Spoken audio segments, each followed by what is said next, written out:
Mask घालून आलेला हा आरोपी अनोळखी आहे, आपली कोणतीही ओळख नाहीये, तरी सुद्धा संबंधित तरुणीने आपल्याला कुठे जायचंय, आपल्याबरोबर कोण आहे, आपला पत्ता, या सगळ्या गोष्टी सांगितल्यामुळे कदाचित आरोपीच्या लक्षात आलं असेल की ही मुलगी एकटी आहे। पुणे हे विद्येचे माहेरघर असल्यामुळे पुण्यामध्ये महाराष्ट्राच्या कानाकोपऱ्यातून विद्यार्थिनी शिक्षणासाठी येतात। कायम पुण्याने एक सुरक्षितेची वेगळी ओळख महाराष्ट्रामध्ये दिलेली आहे। यामध्ये कालच्या स्वारगेटच्या घटनेने खरंच मनाला वेदना होतात।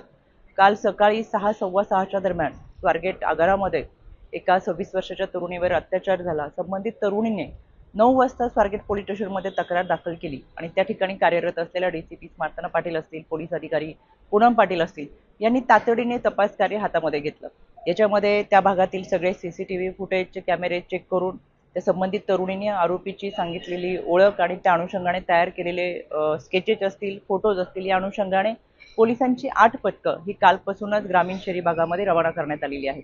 यामध्ये आरोपीचे सीडीआर असतील, लोकेशन असतील हे डिटेक्ट करून आरोपी पकडलाही जाईल। पण शेवटी त्या मुलीची सुरक्षितता फार महत्त्वाची आहे।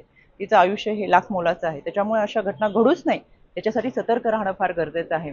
मी सातत्याने पोलिसांच्या संपर्कामध्ये आहे। याच्यामध्ये स्वारगेट पोलीस स्टेशनचं पेट्रोलिंग ही उत्तम पद्धतीने चालू असताना या रहदारीच्या भागामध्ये अशा पद्धतीची घटना घडणं हे दुर्दैवी आहे। या घटनेचे सीसीटीव्ही फुटेज पाहिल्यानंतर लक्षात येतं संबंधित तरुणी ही आरोपीशी बऱ्याच वेळ बोलताना दिसतीये।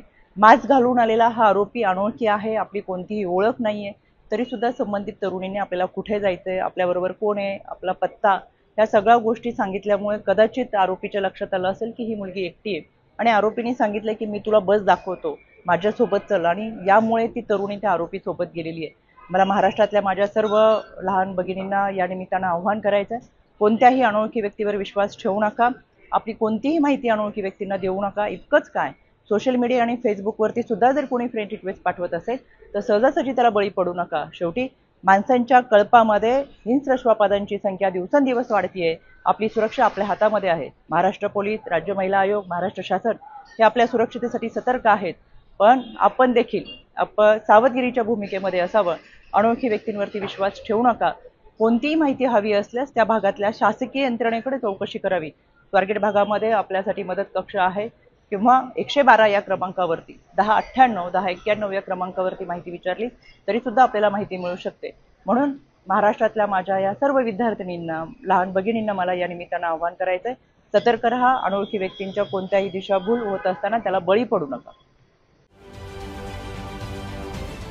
महाराष्ट्रातील सर्व बातम्यांचे विश्वासार्ह व्यासपीठ, सकाळच्या सर्व सोशल मीडिया प्लॅटफॉर्मला लाईक, फॉलो आणि सबस्क्राईब करा। तसंच सर्व नोटिफिकेशनसाठी बेल आयकॉन प्रेस करायला विसरू नका।